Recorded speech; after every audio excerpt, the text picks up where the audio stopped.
De verdad les digo que ahora estoy, no estaré, pero vendré a vosotros. Y dice la Biblia que los discípulos comenzaron a preguntarse, ¿de qué está hablando? ¿Qué es eso de qué es, estará y ya no estará? Entonces, más adelante, cuando les abrió el entendimiento en la resurrección, los discípulos comenzaron a entender lo que les dijo cuando Jesús estaba vivo, porque el Espíritu Santo ahora los comenzaba a iluminar. En otras palabras, si tú no tienes al Espíritu Santo, puedes ser una persona muy inteligente, muy intelectual, doctorado en filosofía y letras, doctorado en ciencias políticas, etcétera, etcétera, pero las cosas que están en la Biblia no son para la mente natural, porque la mente natural, dice 1 Corintios 2, del 10 en adelante, no entienden las cosas que son del Espíritu, porque no, para ellos son locura, porque se han de discernir. La mente intelectual es limitada, y al entrar a conectarnos con la mente de Dios, hay condiciones.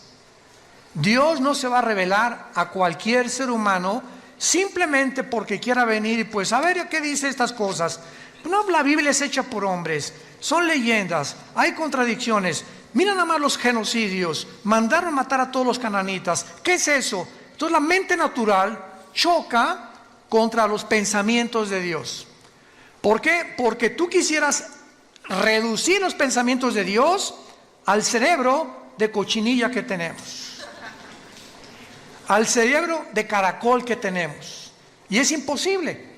Entonces se necesita la intervención sobrenatural del Espíritu Santo entrando a tu vida cuando recibes a Jesús, para que Él comience a decirte, esta es la A, esta es la B, la C. Vamos a comenzar con sumas, después con restas, con divisiones, nos brincamos a quebrados, después a matemáticas, álgebra integral, etcétera, etcétera, raíz cuadrada, y así es en todas las áreas del conocimiento. Entras a una clase de japonés y la primera clase, esta es la A, la B, cualquier idioma que quieras estudiar, francés, inglés, alemán, comenzamos con el verbo to be, con el verbo ser o estar. Yo soy, tú eres, él es, nosotros, etcétera, etcétera, porque es la estructura para formar las demás oraciones o sentencias. Así es la Biblia. Tú tienes que comenzar a entender que comenzamos desde el principio.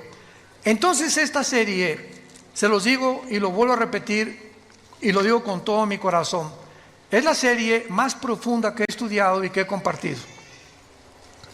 De todos los 40 años que Dios nos ha concedido en compartir este mensaje, esta serie, La Dimensión Invisible, de veras es una de las series con más profundidad sobre las cosas que están en la Biblia y que, como hace una conferencia lo compartí, no las habíamos visto o no nos habíamos detenido a pensar realmente lo que estaba ahí en la Biblia.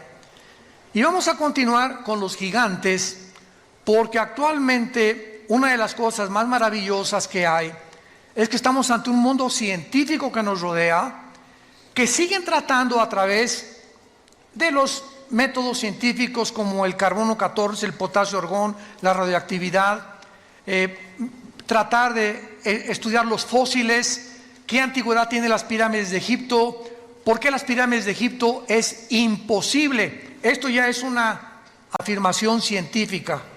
Ya los científicos están de acuerdo en el siglo XXI que es imposible que los seres humanos hayan construido las pirámides de Egipto.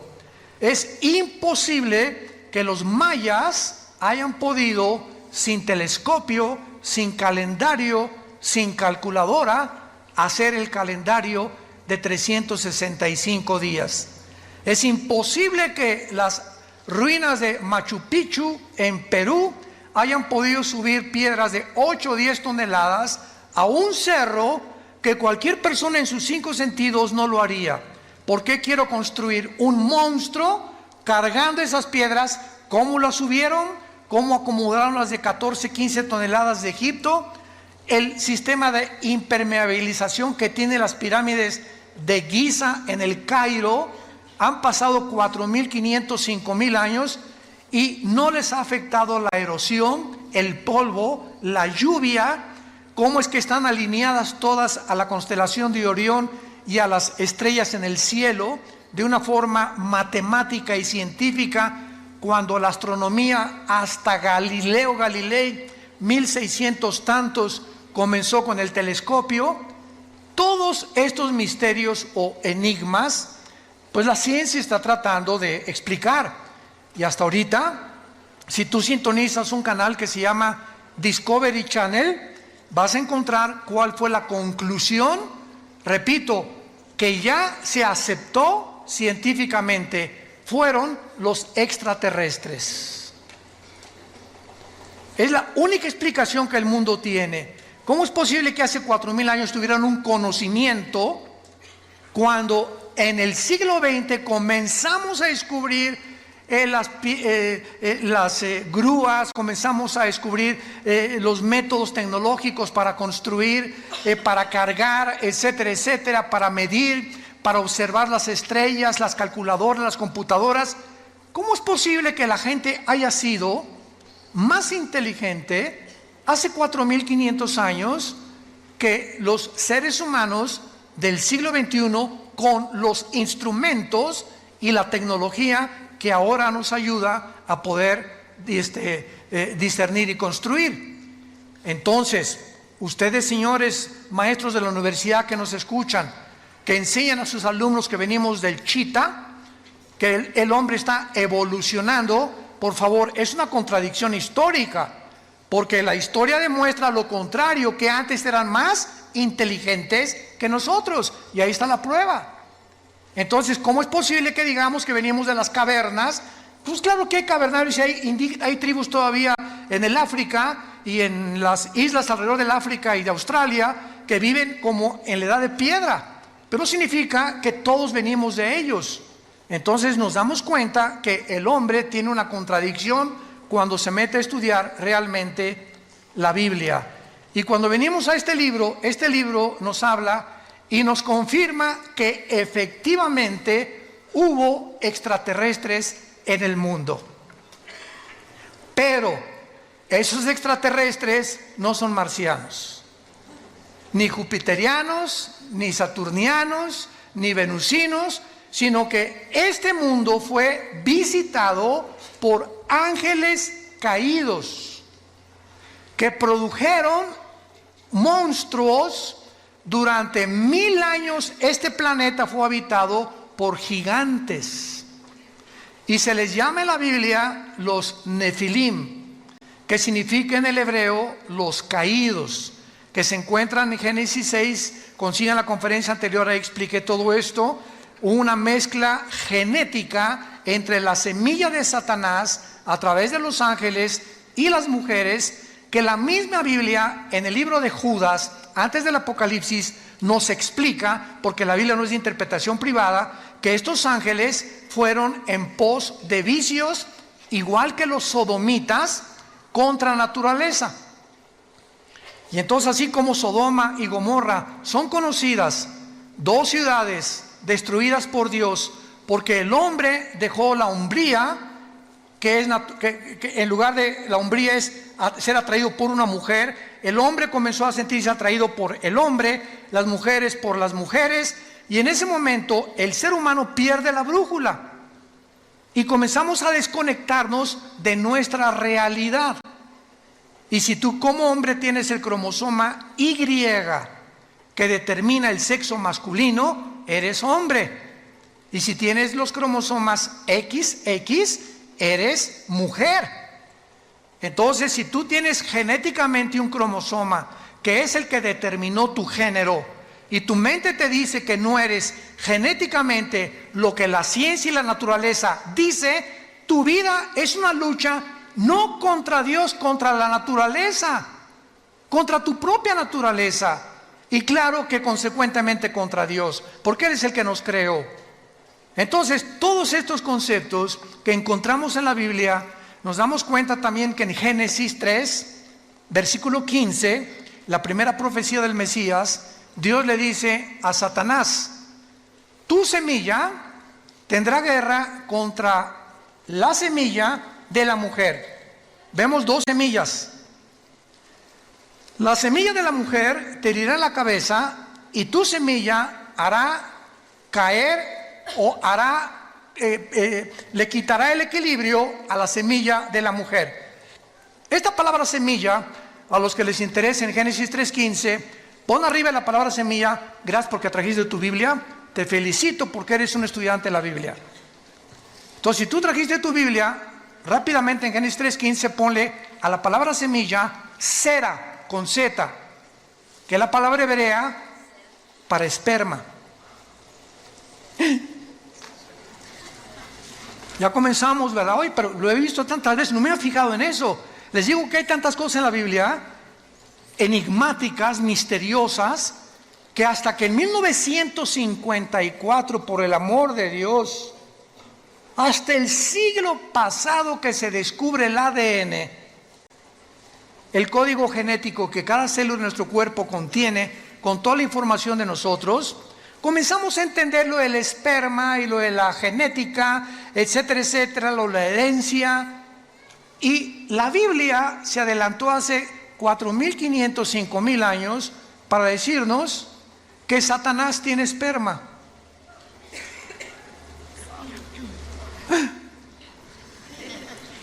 No me mires, en tu Biblia y en mi Biblia lo dice. La semilla de Satanás vendría el anticristo. Y de la semilla de la mujer vendría el Mesías. Y comenzamos a interrogarnos. Eso es estudiar profundamente la Biblia. A ver, me voy a detener nada más en este versículo. Número 1, dos misterios. 1, la mujer no contiene la semilla. El que trae la semilla somos los varones. El esperma de mi papá ovuló o fertilizó el óvulo de mi mamá cuando se unieron y se produjo un cigote, y en ese cigote, ya lo comentamos, en ese cigote iba los 23 cromosomas de mi papá, los 23 cromosomas de mi mamá, 46 cromosomas que se juntan en un cigote, y en el momento de la fertilización, señores médicos que nos escuchan, no a las 2 semanas, no a las 4 semanas, no al mes, en el momento de la fertilización, la Biblia dice que ahí se forma la vida humana. Ahí estabas potencialmente tú y potencialmente yo. En el momento que se formó el primer embrión, ahí tú y yo éramos seres humanos con toda la información ya completa, potencial, para irse desarrollando. Tú serás pulmón, tu vesícula, tus riñones, tu sistema nervioso, tus nervios ópticos, tu tímpano, tu piel. Impresionante. Toda esa información codificada en un embrión, en una célula. Entonces ya en el 54, mayor parte de los ya casi ateos ya no hay, comenzaron a darse cuenta que era imposible la evolución. La genética contradice, niega, destruye a cualquier persona que continúe tercamente insistiendo que venimos de tus abuelitos los chitas o de tu padrino el orangután. Imposible genéticamente. Hasta ahorita no hay un cambio, una mutación de una especie a otra especie, pero se sigue enseñando porque el hombre no es posible que descubra en el universo que le rodea los secretos que le pertenecen a Dios. Nuestra mente es demasiado finita, y aquellos que han luchado contra Dios como los ateos acaban locos. Toda la historia de los ateos del siglo pasado, vean cómo acabaron todos. Friedrich Nietzsche, Jean-Paul Sartre, Bertrand Russell, el doctor Sam Harris, y todos esos, ¿verdad?, acabaron locos en el manicomio o degenerados sexualmente.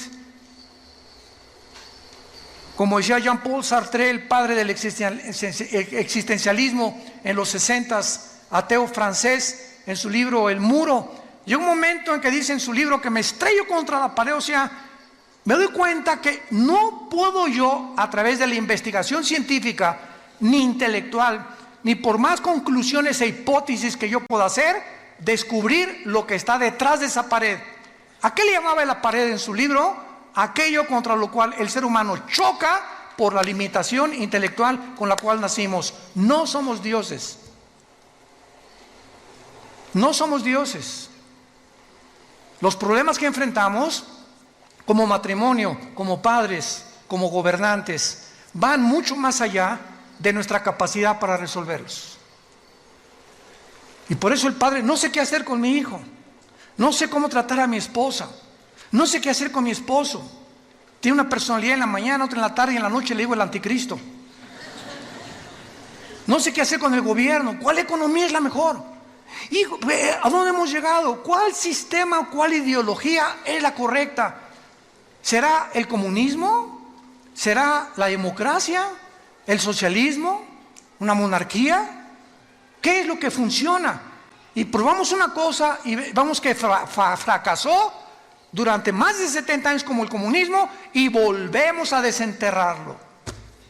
¿Por qué? Porque no tenemos respuestas y creemos que regresando a los antiguos patrones vamos a poder a mejorar el patrón el que ahorita está demostrando que también la democracia no es el sistema perfecto de gobierno. Y el hombre se encuentra en Sudamérica, México, Europa, confundido ideológicamente. Ya la China no es comunista, es comunista, capitalista. Hágame el favor. Jesús, María y José y el burrito que los acompaña. Y el comunismo no es comunismo, ya es socialismo también, o también el comunismo capitalista también. O sea, es una confusión y una mezcla de la ensalada del chef, de filosofías unas con otras, como las religiones. Ahorita religiones que es una mezcla de cristianismo con filosofías orientales y con brujería. Vean nomás qué ensalada, lo que meten en una olla, porque el ser humano sigue buscando la verdad. Aquí está. Yo soy el camino, yo soy la verdad, yo soy la vida, dijo Jesucristo hace 2000 años. ¿Dónde está la luz? En tu luz veremos la luz. Les dejo este manual, seres humanos, para que rijan sus vidas, para que controlen sus vidas, para que informen, para que me busquen con todo el corazón y encontrarás la brújula que necesitas para viajar en la peregrinación tan corta que es la vida humana. El otro día platicábamos, hay un piloto que es vecino de nosotros, en la casa de ustedes, de American Airlines, y me decía, Armando, cuando tú vas volando, él vuela pilotos de Boeing grandísimos, ¿verdad? Me dice, ¿sabes una? Le digo, ¿y cómo le haces, por ejemplo, si sales de Dallas o sales de Chicago y vas a España, ¿cómo te diriges en el mundo? Claro, su GPS le dice el norte, sur, lo que tú quieras, ¿no? Le digo, y al llegar a un aeropuerto, por ejemplo, ¿cómo sabes dónde está el aeropuerto, no? ¿Cómo sabes dónde aterrizar? ¿Cómo sabes en qué posición poner para, etcétera, etcétera? Y me dijo, todo es por instrumentos. No tiene nada que ver nuestra capacidad, es por instrumentos. Si tú vas en un barco, un capitán pregúntale, y vas con el timón del barco, ¿cómo sabes en el océano, el sur, el norte, el occidente, el oriente, etcétera, etcétera, por las cartas de navegación? Si tú eres un buzo y comienzas a practicar el buceo, yo me acuerdo que bajé hasta 46 metros con Aqualón en los 80, en los 70s, me invitaron a bucear cerca de Cancún y bajamos muy profundo y me dijo el instructor, mire, habíamos tomado clases durante casi 2 meses antes. Yo ya bajaba casi 10 metros porque fui criado en Acapulco, sin nada, bajaba 10 metros y sacaba ostras y todo, sin ningún aparato, y mis oídos resistían 10 metros de profundidad. Y me creía muy salchicha aquí, ¿no? Aquí, muy aquí. Y me dice mi instructor, nunca bajes sin un reloj que te diga dónde estás. Y yo, ¿cómo? Me dices que cuando buceas, pasando los 25 o 30 metros, el buzo no sabe si está bajando, si está así, o si está así, o si está subiendo. Entonces necesitamos un reloj que nos diga abajo que vas bajando o que ya vas subiendo. Y también me dijo, cuando subas a la superficie, nunca subas así derechito, verticalmente, porque se te pueden formar burbujas de oxígeno en la sangre y te mueres. Entonces, ¿cómo se sube? Así, poco a poco para que tu cuerpo se vaya adaptando después de 30, 40, 50 metros o más, y así, porque esas son las reglas del buceo. Ahora, para vivir, ¿necesitamos una carta de navegación? ¿Necesitamos instrumentos? ¿Saben ustedes que sin esto estás perdido? Y esta es la razón por la cual tu vida está naufragando, porque estás en un océano, que es la vida, donde a tu familia la estás llevando a los arrecifes tal vez.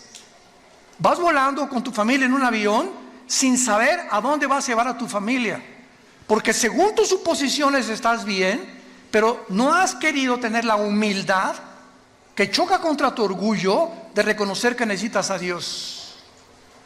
Y estás buceando con tu familia y estás hundiendo a tu familia en lugar de estar sacándola a la superficie. ¿Por qué? Porque no tienes cartas ni instrumentos que te digan a dónde dirigirte. Entonces, si Dios existe, es lógico que nos haya dejado un manual, y es la Biblia. El primer libro en haber sido impreso en la imprenta de Gutenberg. El primer libro en haber sido impreso. El libro más vendido y más traducido a más dialectos, y el más vendido de casi después de 1500 años en las librerías. Sigue teniendo el récord de ventas en el mundo. Es el bestseller. Y casi la mayor parte de las personas que la compran la Biblia la tienen en su casa llena de polvo. Ahí la tienen de vez en cuando. No, pues sí, ¿verdad? Porque no han sido movidas por el Espíritu Santo a descubrir y a comenzar a caminar con Dios. Si tú le dedicas 15, 10, 20 minutos en la mañana y antes de acostarte a leer la Biblia. Muy bien. Vemos nosotros en el Antiguo Testamento que cuando se mezclaron los ángeles con las mujeres, Génesis capítulo 6, no sabemos qué pasó. Lo único que sabemos es que hubo un producto. Mezcla ángeles, seres humanos. Hubo un producto que se llamaron los gigantes. Génesis 6, versículo 4. Y estos gigantes se tradujo de la palabra Nefilim. Nepilim, N de nana, P de papá, con H intermedia. Nepilim, que significa los caídos. Estos Nefilim o estos gigantes estuvieron desde el tiempo del diluvio hasta el tiempo de David. Recuerden en 1 Samuel 17 que uno de estos descendientes de los gigantes, de los Nefilim, se enfrentó al ejército de Saúl, ¿se acuerdan? Es una historia de la escuela dominical. Y entonces este gigante se llamaba Goliat y tenía 4 otros hermanos de gigantes. Y David se enfrentó con él y sabemos la historia con la onda, ¿verdad? Que le pegó aquí exactamente en el entrecejo y cayó el gigante, agarró David la espada y le cortó la cabeza. David fue el último en la Biblia que terminó con la raza de gigantes. Ahora bien, vayamos a introducirnos un poco más en la Biblia. Veamos en el libro de Deuteronomio a estos gigantes que tal vez tampoco ni siquiera se predica de esto, desgraciadamente.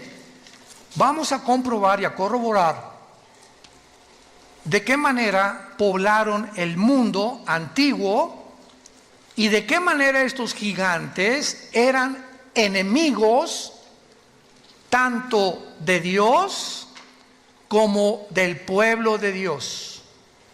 Y estos gigantes también fueron los que impidieron o trataron de impedir que cuando Moisés, Números capítulo 13, envía a los espías, ¿se acuerdan? A Canaán.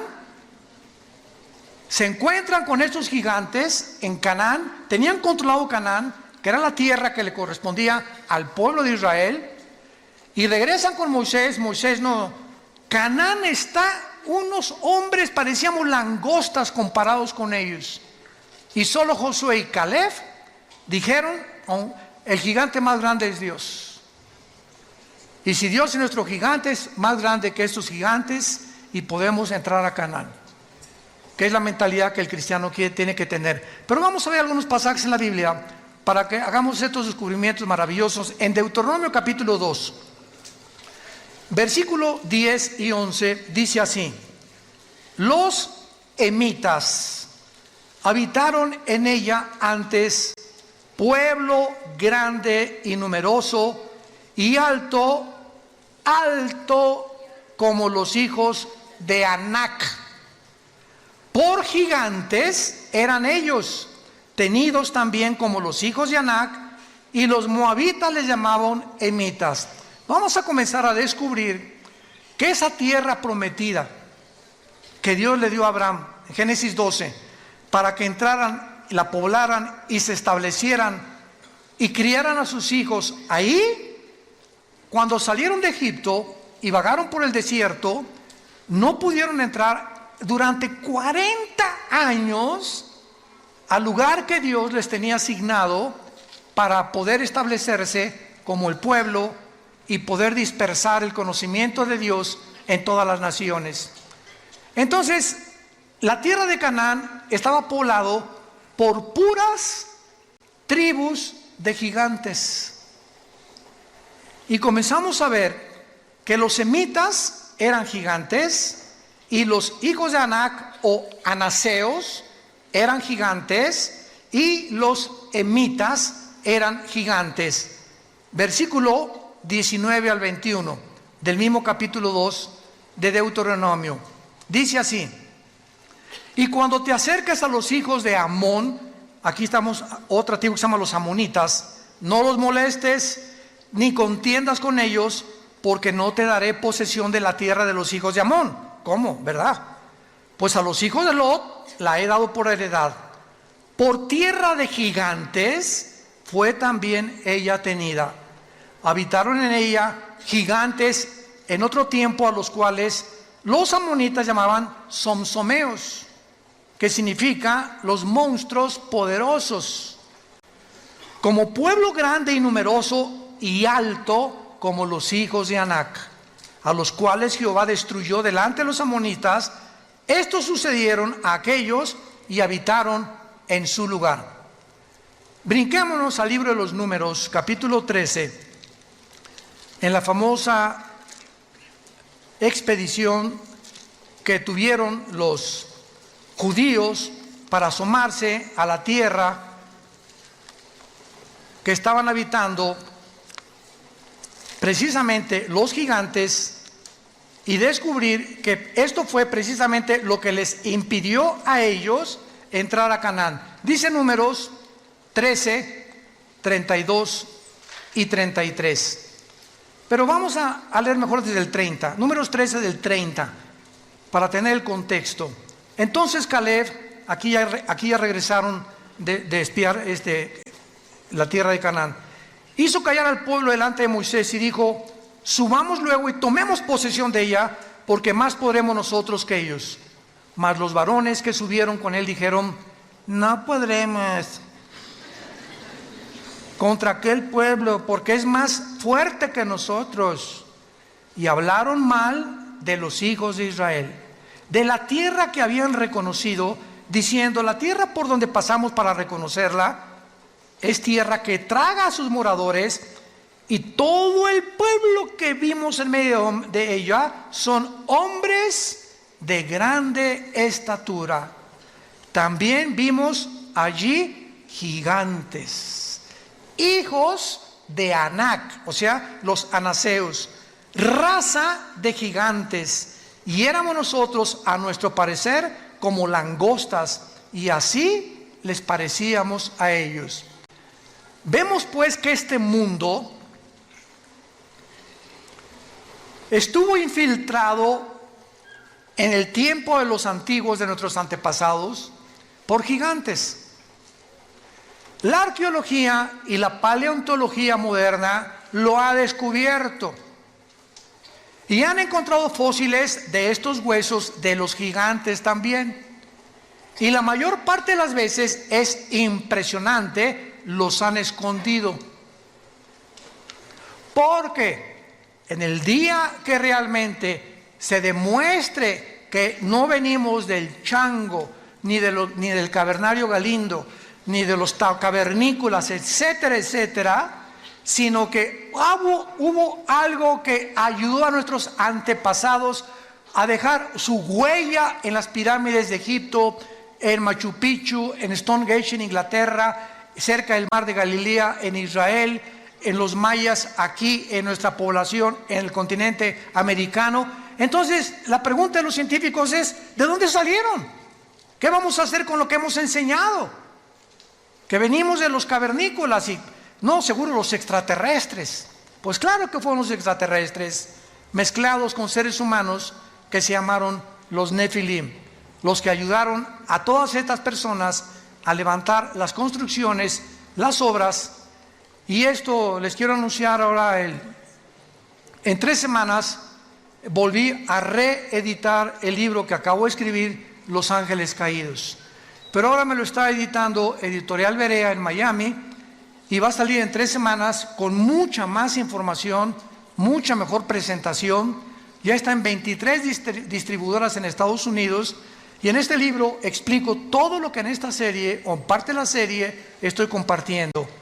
Acerca de los ovnis, de dónde vinieron los ovnis, quiénes son los ovnis, quiénes tripulan los ovnis, no son marcianos tampoco, lo de la brujería, lo de las piedras angulares, lo de las piedras que no pueden entender quién las cargó, etcétera, etcétera, para que entendamos que en la Biblia se encuentran los secretos de la sabiduría y del conocimiento, que la ciencia nunca podrá con su investigación disque intelectual, entender lo que va más allá de nuestra capacidad para comprender. Veamos ahora algo tremendo en el libro de Isaías capítulo 14. Esto está tremendo. Y aquí se nos revela, Isaías 14, se nos revela ni más ni menos qué va a pasar cuando el anticristo descienda al Sheol. Aquí se nos revela una área enigmática y prohibida para cualquier ser humano, revelada en la Biblia, de lo que pasa en el mundo invisible, de los que ya están en el lugar del Sheol o en el infierno actualmente. Y vean ustedes lo que la Biblia dice acerca de qué pasará con los gigantes cuando vean al anticristo. Esto está, ni Hollywood se imagina algo así. Génesis, Isaías 14, versículo 9. El Sheol abajo se espantó de ti. Está hablando, vamos a ver, del anticristo. Despertó muertos que en tu venida salieran a recibirte. O sea, los habitantes del infierno o del Sheol que estén ahí cuando el anticristo entre se van a espantar, porque tienen mucho conocimiento. Acordémonos de una cosa: la muerte no es la cesación de la vida. No hay tal cosa como que ya dejamos de existir. La muerte continúa en un estado de nuestra conciencia. Entonces, la muerte es un estado consciente, para definirla. Es un estado consciente en otra dimensión. Y cuando yo digo consciente, es que te vas a acordar quién eres. Y vas a estar en el infierno, y cuando te enterraron, los gusanos se comieron tu cerebro, ¿no es cierto? Se comieron lo que te quedó de tu sangre, tus ojos, en fin, todo. ¿Cómo es posible que en el infierno recuerdes si tu cerebro se lo comieron los gusanos?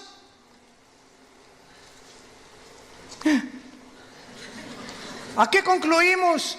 Que la memoria, los sentimientos y las emociones no están en el cerebro. Continúan estando con nosotros sin el cerebro que teníamos, por lo que pertenecen a la dimensión espiritual. Como los sueños. Los sueños son viajes. No marihuanos, ¿verdad? Desde luego. A menos que, quién sabe que te metes antes de acostarte, ¿verdad? Pero hacemos viajes con lugares, personas. Estamos en un mundo, estamos en una dimensión que el cerebro, así como el hígado produce la bilis y el estómago los jugos gástricos, el cerebro no produce los sueños ni los pensamientos tampoco. Los pensamientos trascienden al cerebro, y en la neurología se ha tratado, pues aquí en esta zona del hemisferio izquierdo del cerebro hay esto, en el derecho hay esto, estas cosas son lo que más o menos han tratado de ver que está conectado. Pero nos damos cuenta que la Biblia nos muestra que los muertos están conscientes. ¿Y cómo lo pueden estar si mi cerebro está en la tumba? ¿Cómo puedo ver en la otra vida si mis ojos se los comieron los gusanos? Y en la otra vida, la Biblia nos relata que los muertos, tanto los que están en el cielo como los que están en el infierno, ven, oyen, están conscientes. Mantenemos la conciencia durante toda la eternidad, para bien o para mal. Aun cuando nosotros, cuando muramos, ¿verdad?, con Cristo, dichosos los que mueren en Cristo porque han descansado de sus obras del pasado, mantenemos la conciencia, pero dicen en Isaías que será renovada nuestra mente, nuestra conciencia, porque tendremos un cuerpo como el de Cristo cuando Él resucitó, glorificado como el de Él. Isaías 14: el Sheol se espantó, despertó muertos que en tu venida salían a recibirte, hizo levantar de sus sillas a los príncipes de la tierra, a todos los príncipes de la tierra y a los reyes de las naciones. Qué interesante que mientras estamos en vida anhelamos puestos políticos. Quisiera yo ser rey. Yo sueño con un príncipe azul. Y ahorita los príncipes azules, como el príncipe Harry y Meghan, huyeron del palacio. No quieren saber nada de la monarquía. No sabes el precio que se paga viviendo en unas condiciones bajo la realeza y los protocolos. Le decían a Meghan: tú no puedes usar zapatos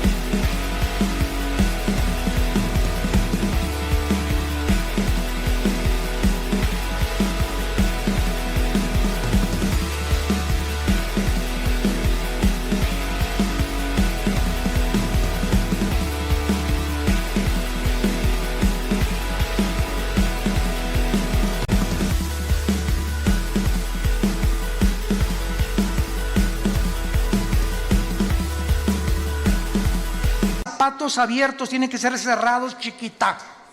Cuando cruce las piernas, que tu falda llegue 5 palgas y no las puedes cruzar. Siempre te tienes que sentar derechita así. Tienes que usar estas cosas, no puedes decir estas cosas.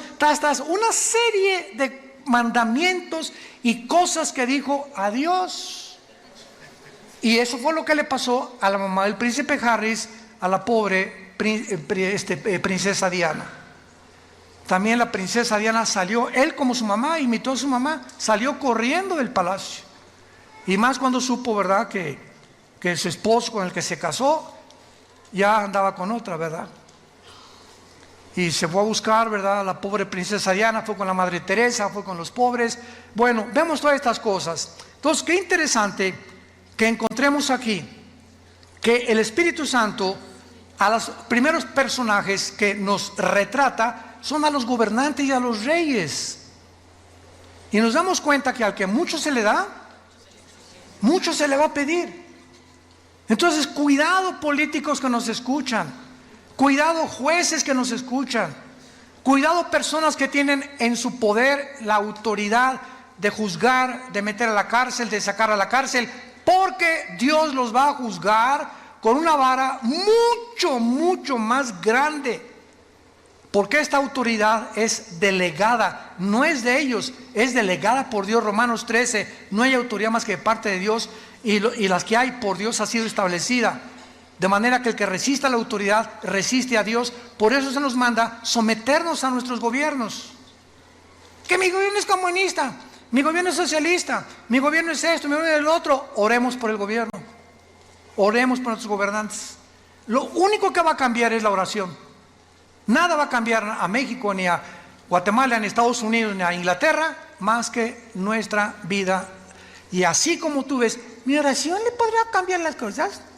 Tan chiquita que soy, tan chiquito que soy, ¿me oirán los ángeles también? No, los ángeles no te están escuchando. Te está escuchando Dios, Jesús y el Espíritu Santo.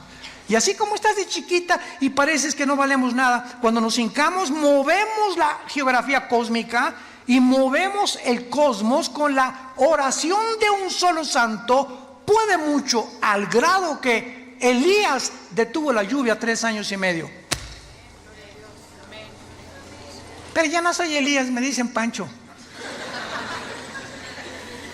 Dice en Santiago capítulo 5, Elías oró y la oración del justo puede mucho. Dándonos un ejemplo nada más, que cuando tomas en serio a Dios, no te imaginas el poder de la oración. No nos imaginamos. Y más cuando oramos todos. Vamos a orar todos diario ahora por nuestro gobierno. Que Dios les dé sabiduría, que México tenga paz.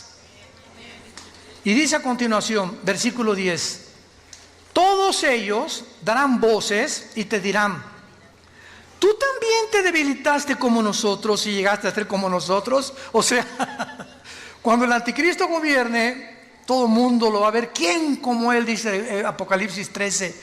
Y con poderes, y va a hacer que caiga fuego del cielo y milagros, esto y el otro, una inteligencia diabólica increíble, va a resolver los problemas de la economía, de la pobreza, todo va a ser un genio que el mundo se va a hincar delante de él y va a decir, este es el Mesías, este es el líder que necesitaba el mundo. Y cuando baje al infierno, los que murieran antes que en él, decir, ¿eras tú? ¿Tú eras esa chinche que estabas ahí brincando como en un comal cuando estabas vivo? Ahora eres igual que nosotros. Qué impresionante es esto. Pero lo más impresionante es lo siguiente. Dice la Biblia, el versículo 10, darán de voces y te dirán todo lo. Pero la palabra, apunten ustedes por favor, en el versículo 9, el Sheol abajo se espantó de ti, despertó muertos. Esa palabra muertos es la palabra Refaim, que es otra de las palabras hebreas para los gigantes y para los nefilim. Ahí van a estar los nefilim o los espíritus de los gigantes en el infierno con otros espíritus de seres humanos también. Y vemos nosotros que la Biblia los coloca ahí porque vamos a ver otro pasaje donde estos gigantes que habitaban la tierra, mezcla híbrida, ángeles humanos, no van a resucitar. Tanto los buenos como los malos vamos a resucitar, ¿correcto? Por más malo que seas, después del milenio, Apocalipsis 20 del 11 al 15, el juicio del gran trono blanco es la resurrección, que es la segunda muerte de los incrédulos. Isaías 26, demos la vuelta a Isaías 26. Dejamos a la Biblia seguir hablando. Génesis 26, Isaías, disculpen, Isaías 26, versículo 14. Vean nada más este versículo, Isaías 26, 14. Muertos son, no vivirán. Han fallecido, no resucitarán. A ver, espérenme tantito. Usted, oiga, maestro del Instituto Bíblico, maestro de teología, ¿quiénes no van a resucitar? Tanto los buenos como los malos. ¿Quiénes son? ¿Qué género o qué entidad espiritual está mencionando aquí que ellos no van a resucitar? La palabra fallecido y muertos ahí, apúntalo, es la palabra Refaim. Otra vez, los gigantes. Ellos no van a resucitar. Yo vi tantas veces este versículo y así pasa, no lo entiendo, le doy la vuelta a la hoja, porque es lo mejor que podemos hacer, ¿verdad? Chocamos con tantas cosas en la Biblia que le sigo leyendo mejor. Como cuando comemos pescado, ¿no? Yo pido, ahí me encanta el guachinango, así me encanta así uno entero, frito al mojo de ajo. Y lo quitas, ¿verdad? Le quitas la cabeza, etcétera, etcétera. Y lo comienza a comer, le quitas el espinazo, la colita, la chupas, es rica. Pero vas a encontrar muchas espinas todavía. ¿Y qué haces cuando te encuentras una espina? ¿Ya dejas de comer? No, ¿verdad? Te la quitas y la pones a un lado y te sigues comiendo la carnita. Así es la Biblia. Nos encontramos con tantas espinas que, no porque no lo entienda, la voy a dejar de leer. Voy a dejarla y voy a seguir comiendo lo que creo que puedo entender. Y tal vez el año que entra, en 2 años, en 5 años, vas a entender y regresar a lo que ahorita estamos compartiendo y lo vas a entender. Así es la palabra de Dios. Muy bien. Ahora entonces vemos claramente, ¿verdad?, que durante los días de Moisés y Josué, muere Moisés, Josué se encarga de matar a los gigantes. O sea, todas las guerras de Josué eran contra 7 ciudades cananitas. La primera, acuérdense que fue Jericó, ¿se acuerdan? Que cayeron los muros de Jericó cuando los sacerdotes tocaron los shofares, cuando oyeron tutú, tutú en la 7ª vuelta, se cayeron para que aprendieran que no es con espada ni con ejército, es con el Espíritu de Dios. Que no hay inteligencia ni conocimiento ni sabiduría contra Dios. El caballo se prepara para la batalla, pero Dios te da la victoria. Tú tendrás enemigos y tendrás gente que te quiere hacer mal, etcétera, etcétera. Pero sabes una cosa, detrás de todo hay un mundo espiritual. Y si tú caminas con Jesús, es tuya la victoria. Es tuya la victoria. Ahora vean.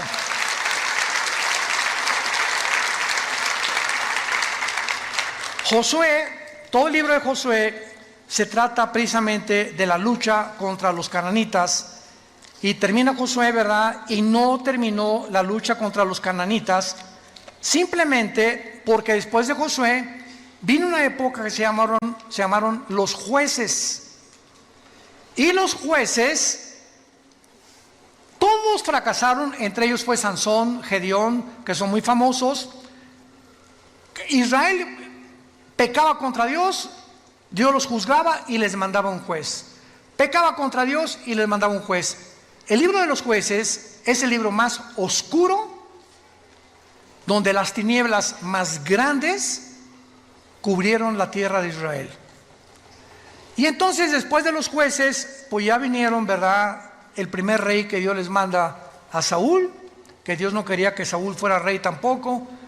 Vino David, que era el ungido de Dios, y después de David vino Salomón.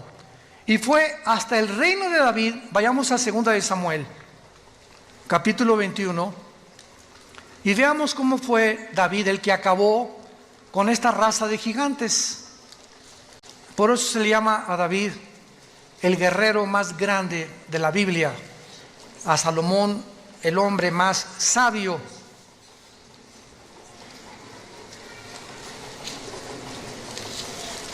Y a Sansón el hombre más fuerte. Lo curioso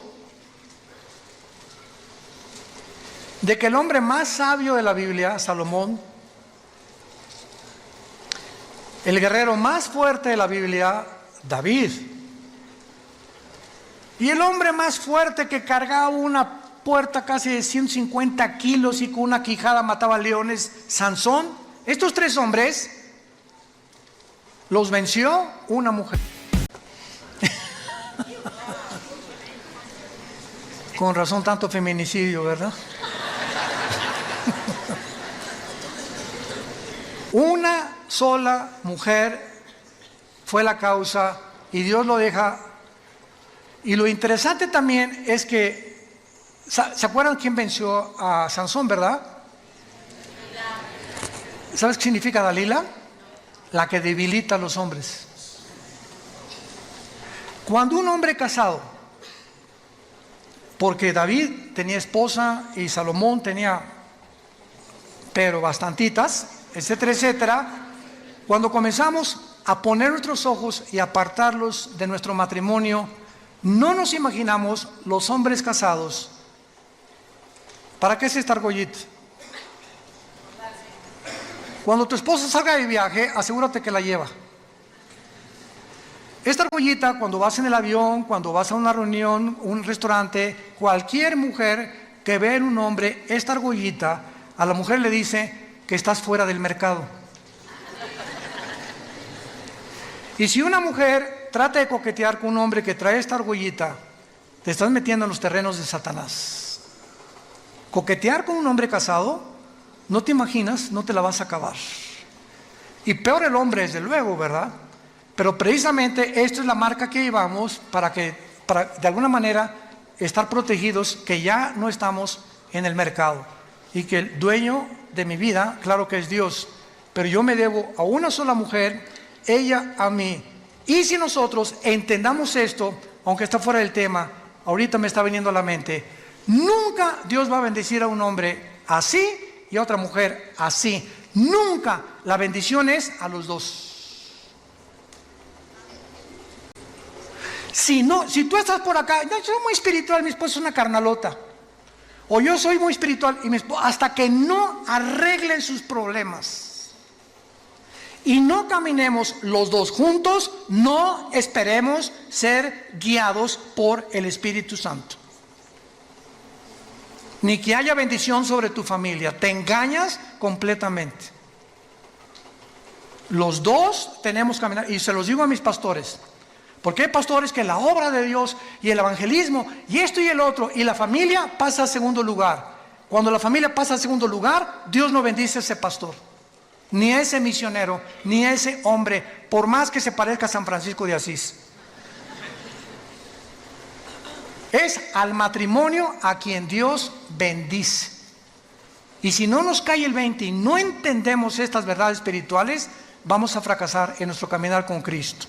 Dice 2 Samuel 21, versículo 15, volvieron los filisteos a hacer la guerra a Israel, descendió David y Isbi Benov, uno de los descendientes de los gigantes, estos eran hermanos de Goliat, cuya lanza pesaba 300 cielos de bronce, versículo 17, mas Abisaí, hijo de Sarbia, llegó con su ayuda e hirió al filisteo y lo mató.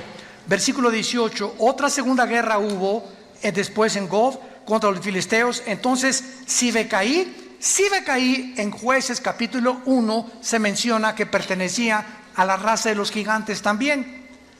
Mató a Sal, quien era hijo de los descendientes de los gigantes. Y hubo otra guerra en Gob contra los filisteos, y hijo de Laare Orejim de Belén, mató a Goliat Geteo, el asta de cuya lanza era como rodillo de telar. Después hubo otra guerra en Gad, donde había un hombre de gran estatura, el cual tenía 12 dedos en las manos y 12 dedos en los pies, 24 por todos, y era descendientes de los Refaim, o de los Nefilim, o de los gigantes. Este desafió a Israel y lo mató Jonatán, hijo de Simea, hermano de David. Estos 4 gigantes eran descendientes de los gigantes de Gad. Acuérdense que Goliat era de esta tierra, venía de Gad. Si leen 1 Samuel 17, los cuales cayeron por mano de David y por manos de sus siervos. Damas y caballeros, familia de Dios, estamos en una guerra cósmica. Y solamente hasta que tú llegues a tomar en serio las Escrituras, tu familia estará protegida. Tu matrimonio saldrá adelante, tus hijos te lo agradecerán. Si esas condiciones no están en ti, no vas a poder entender la Biblia, porque Dios rechaza a los soberbios y Él tiene comunión con los humildes de corazón.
silver thread to guide you through the twilight gate where wonders wait for you. Moonbeams dance on your windowsill, casting shapes that softly sway. Whispers echo from the hill as twilight steals the day away. Hush now, darling, rest your head. Moonlight casts upon your bed a silver thread to guide you through the twilight gate where wonders wait for you.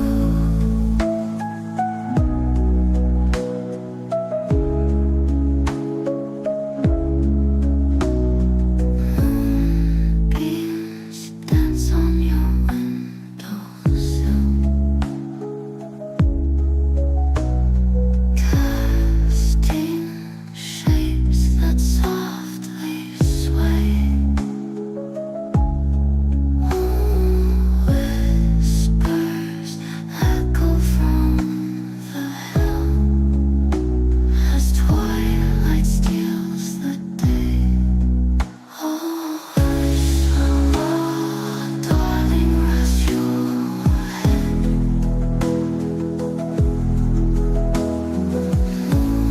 Moonlight casts upon your bed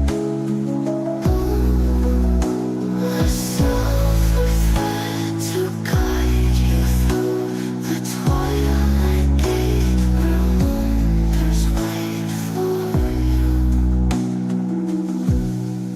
Whisper soft on your windowsill, carry secrets through the tree.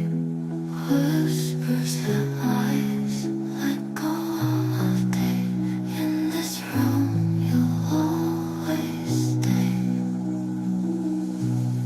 Hush now, darling, rest your head. Moonlight casts upon your bed a silver thread to guide you through the twilight gate where wonders wait for you. Whisper soft, a gentle breeze carries secrets through the trees. Close your eyes, let go of day. In this room you'll always stay. Darling, rest your